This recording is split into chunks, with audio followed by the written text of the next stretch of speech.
एक गरीब व्यक्ति था। उसकी रत्नावती नाम की एक लड़की थी, लगता मानो एक ही साँचे में ढली हो। उसके रूप से अंधेरा कमरा रोशन हो जाता। राज्य के अनेक व्यक्ति उससे विवाह करना चाहते थे। रूप जितना था, गुण उससे ज्यादा। उसने घर के पिछवाड़े में 25 हाथ गहरा गड्ढा खुदवाकर शर्त रख दी कि जो भी उस गड्ढे को धन संपदा से भर देगा, उससे ही विवाह करूंगी। ये बात सुनकर सभी बिधक गए। विवाह करेंगे तो क्या मांग कर खाएंगे? धन संपत्ति सब उसके द्वार पर उलट देंगे तो सिर्फ खूबसूरत औरत को लेकर क्या झक मारेंगे? उस गांव में एक सौदागर का लड़का था। उसका नाम था नवाब। वो अनाथ था, आगे अघाना पीछे पगा, बस उड़ता फिरता। रत्नावती का रूप देखकर वो पगला गया। घर में जो भी रुपया, पैसा, रत्न, माणिक, मुक्ता था, सब लेकर रत्नावती के उस गड्ढे में डाल दिया। फिर भी वो गड्ढा नहीं भरा। जमीन जायदाद सब बेचकर उस गड्ढे को भर दिया और रत्नावती से शादी करके सुख से रहने लगा। सौदागर का लड़का नवाब था। घी खाकर दूध में हाथ धोता था। रत्न पलंग में मोटे गद्दे पर नींद लेता था। सिर्फ रत्नावती के लिए सब त्याग करके झोपड़ी में रहा। जमीन पर सोया और रत्नावती का मुखड़ा देखकर सब दुख भुला दिया। रत्नावती तूप चालाक थी। वो तो सिर्फ मन को परख रही थी। पति का इतना दुख उससे देखा ना गया। बाजार से बढ़िया कपड़े लाकर खूब सुंदर पोशाक बनाई और पति के हाथ में देकर 500 में बेचकर आने के लिए कहा। नवाब पोशाक लेकर पूरे राज्य में घुमा। जो भी इतनी सुंदर पोशाक देखता, पूछता कितने की है, पर नवाब कोई जवाब ना देकर आगे बढ़ जाता। इसी तरह करते वो राज दरबार में हाजिर हुआ। राजा ने इतनी सुंदर पोशाक देखकर उन्हें आएगी या नहीं, ये परख लिया। फिर नवाब से पूछा, सच बता, इस पोशाक को कहां से लाया है? नवाब बोला, महाराज, मेरी पत्नी रत्नावती ने ये पोशाक सिलकर मुझे बेचने के लिए दी है। इसका दाम 500 रुपए दी है। रत्नावती की सुंदरता की चर्चा राजा के कानों में भी पहुंची थी। अब इस पोशाक को देखकर उनका मन बेकरार हो गया। तुरंत नवाब को बांधकर बंदी गृह में डाल दिया। मालिन को बुलाकर कहा, जा रत्नावती को आज लाकर मुझे देगी तो तुझे इस राज्य में रहने दूंगा, नहीं तो एक गाल में चुना दूसरे में कालिक पोतकर राज्य से भगा दूंगा। मालिन ये बात सुनकर तुरंत वाहन लेकर रत्नावती के पास पहुंची। वहां पहुंचकर झूठे आंसू टपकाते हुए बोली, बेटी, तेरा पति आज दरबार में कपड़ा बेचने आया था। राजा का प्रधान हाथी थी। आज 8 दिन हो गया पागल की तरह घूम रहा है। उसने तेरे पति को आज सून से उठाकर अपने पांव से रौंद डाला। ओह थून की नदी बह रही है। व्याकुल होकर तुझे याद कर रहा है। तुझे साथ ले जाने के लिए राजा ने वाहन भेजा है। नवाब की बात सुनकर रत्ना के दिमाग ने काम नहीं किया। रोते रोते वो मालिन के साथ जाकर वाहन में बैठ गई। मालिन ने राजमल के द्वार पर वाहन रोका। राजा तो राहत ताक रहे थे। जैसे ही रत्ना मिली, उसे ले जाकर एक सुनसान घर के भीतर रखकर बाहर से ताला बंद कर दिया। अब रत्ना को सारी बातें समझ में आ गई। वो अनजाने भय से घिर गई। अपनी बेवकूफी के चलते तो घर से यूं चली आई। अब क्या उपाय है? उधर राजा ने नवाब को जान से ना मारकर 500 रुपए देकर विदा कर दिया। नवाब ने घर पहुंचकर देखा कि रत्नावती नहीं है। रत्नावती मुझे छोड़कर कहां चली गई कहकर तू रोया। इधर उधर बहुत ढूंढा, पर कहीं भी उसे न पाकर आतिर में पागल हो गया। अब राजा ने रत्नावती से विवाह करना चाहा। रत्नावती ने देखा कि कोई उपाय नहीं बचा है। अगर राजी नहीं होगी तो क्या राजा उसे छोड़ देंगे? पर मन में उपाय सोचकर बोली, अगर राजा इस दासी को अपने श्री चरण में जगह देंगे तो इससे बढ़कर भाग्य भला। और क्या होगा, मेरा झोपड़ी छोड़कर इतने बड़े राजमहल में रहूंगी। राज्य के राजा को अपने पति के रूप में पाऊंगी। उस भिखमंगे से मेरा क्या वास्ता, पर मेरा एक व्रत है। 4 महीने तक किसी मर्द की छाव मेरे शरीर पर नहीं पड़ेगी। हर दिन सुबह दीन दुखियारों को कुछ दानत करूंगी। ब्राह्मण को भोजन कराऊंगी। अखंड दीप जलाकर शिव जी को पूजूंगी। इसलिए मुझे कुछ धन दीजिए और एक अलग मकान मेरे लिए बनवा दीजिए। आज से जिस दिन 4 महीने पूरे हो गए, उस दिन मैं आपकी रानी बनूंगी। राजा उसकी भोली बातों में आ गए। उन्हें क्या पता था कि इन बातों में कोई पेंच था।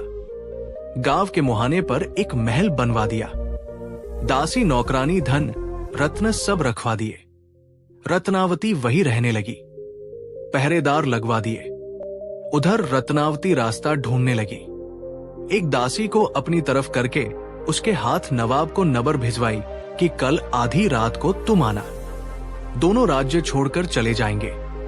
पहरेदार को ये बात पता चल गई। ठीक समय पर आकर उसी जगह वो छुप कर खड़ा हो गया।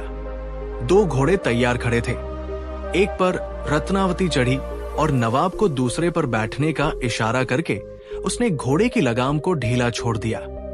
नवाब घोड़े पर चढ़ने जा रहा था कि पहरेदार उसे ढकेलकर खुद घोड़े पर बैठकर घोड़े को चाबुक मारा। रत्नावती तो आगे बढ़ गई थी, इसलिए उसे कुछ पता नहीं चला। पर फटने तक वे उस राज्य से दूर एक दूसरे राज्य में पहुंच चुके थे। अब उसने लंबी सांस लेकर पीछे मुड़कर देखा तो उसका गला सूख गया। नवाब वहां नहीं था। पहरेदार उसका पीछा कर रहा है। आसमान से गिरे खजूर पर अटके। अब क्या करें? ठीक है, जो हो गया सो हो गया, आगे का देखना होगा। ऐसा सोचकर पहरेदार से बोली, इस विदेश में मैं एक अकेली स्त्री भला क्या कर सकती हूं? चलो हम दोनों का ही घर बनाकर साथ रहेंगे।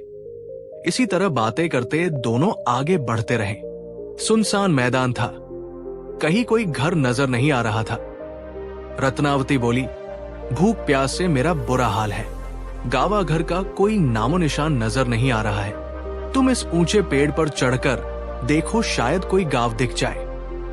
पहरेदार घोड़े से उतरकर बड़ी मुश्किल से पेड़ पर चढ़ा। रत्ना ने देखा कि वो तो लंगड़ा है। तब झट मन में से तलवार निकालकर उसके घोड़े पर वार किया और खुद अपना घोड़ा दौड़ाकर वहां से चंपत हो गई। पहरेदार पेड़ पर चढ़कर उसे देखता रह गया। उस राज्य के राजकुमार और मंत्री का लड़का दोनों दोस्त थे। दोनों में इतना मेल था कि दोनों के बीच से हवा भी नहीं गुजर पाती। दोनों साथ शिकार करने जा रहे थे। उसी समय देखा कि एक दिव्य सुंदरी घोड़े पर बैठकर सरपट भागी जा रही है। दोनों उसके पीछे घोड़ा दौड़ाने लगे।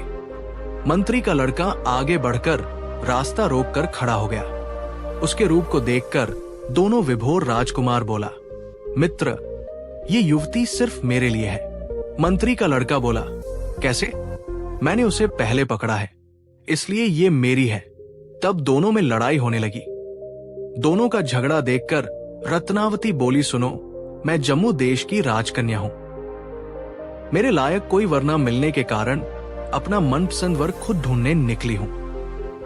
किस्मत से तुम दोनों से भेंट हो गई। तुम दोनों तो सुंदरता में एक से बढ़कर एक हो। अब मैं किसे वरण करूं? फिर भी जो बुद्धि और बल से श्रेष्ठ होगा, मैं उसे वरमाला पहनाऊंगी। मैं अपना ये रत्न अंगूठी इस कुएं में डाल रही हूं।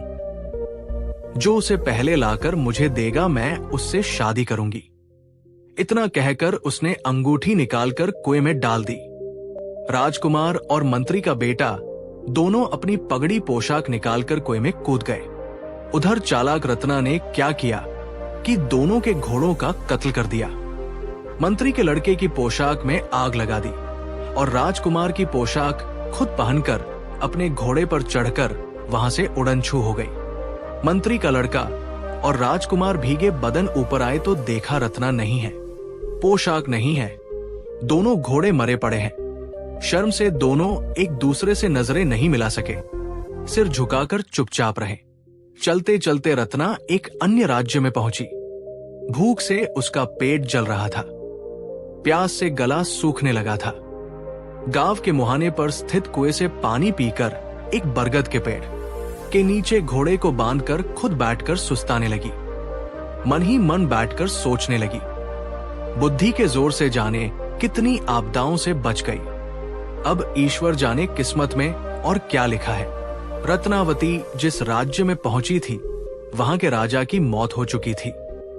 राजा की कोई संतान नहीं थी। अब राजगद्दी पर कौन बैठेगा? हाथी सोने का कलश लेकर एक राज्य से दूसरे राज्य में घूम रहा था। जिसके सिर पर सोने के कलश का पानी हाथी उड़े लेगा, पूरे राज्य की प्रजा उसे अपना राजा मानेगी। इस तरह पूरी रात बीत चली। हाथी के पीछे लोग चलते रहे।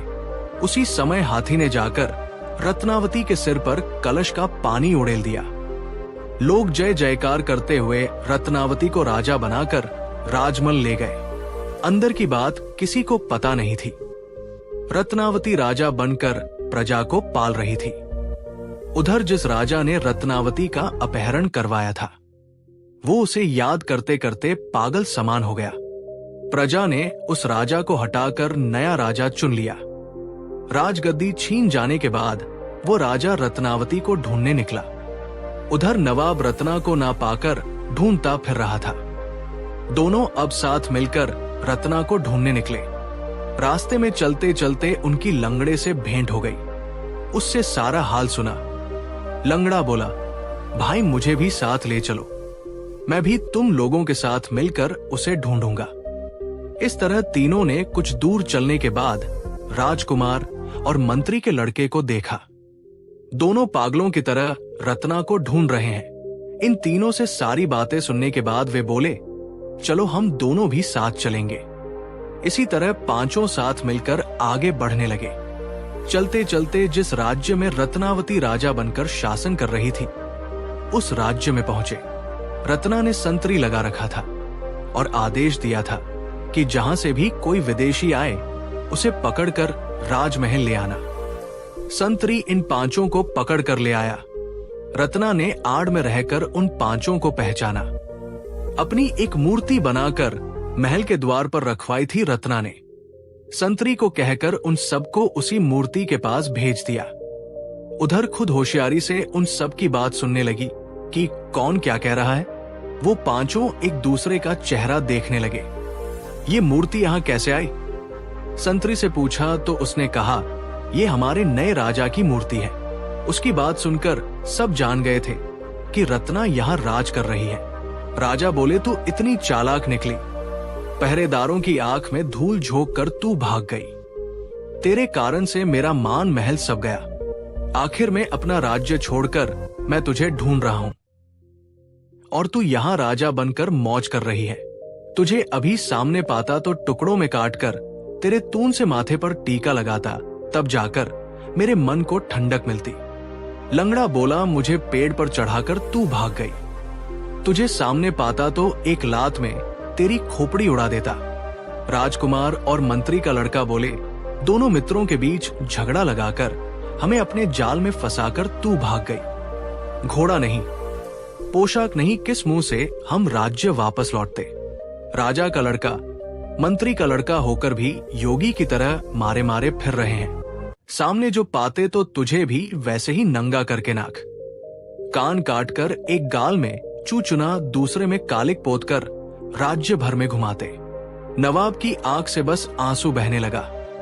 वो रोते हुए बोला, तेरे जैसी पत्नी क्या मुझे और मिलेगी? इस राज्य में मेरा और तेरा मिलन होगा नहीं। तेरे लिए मैं गंगा में डूब जाऊंगा। इतना कहकर उसने मूर्ति को थोड़ा सा सहला दिया और मन मारकर वही बैठ गया। रत्ना ने संतरियों से कहा, जाने किस देश से ये चोर या तस्करा आए हैं, राज्य में उत्पात मचाएंगे, उन्हें बांध कर ले आओ। पांचों को बांध कर लाया गया। राजा की तरफ इशारा करके रत्ना बोली, इसे धीरे धीरे टुकड़ों में काटकर इसका खून ले आओ, मैं टीका लगाऊंगी।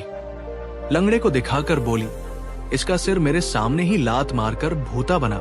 दो राजकुमार और मंत्री के लड़के की तरफ इशारा करके बोली, दोनों के एक एक गाल की दाढ़ी बनाकर नाक कान काटकर एक गाल में चूना और दूसरे में कालिक पोतकर राज्य से बाहर निकाल दो। जिसने जैसा कहा था उसका फल उसे वैसे ही मिल गया। नवाब को राजमहल के अंदर ले जाया गया।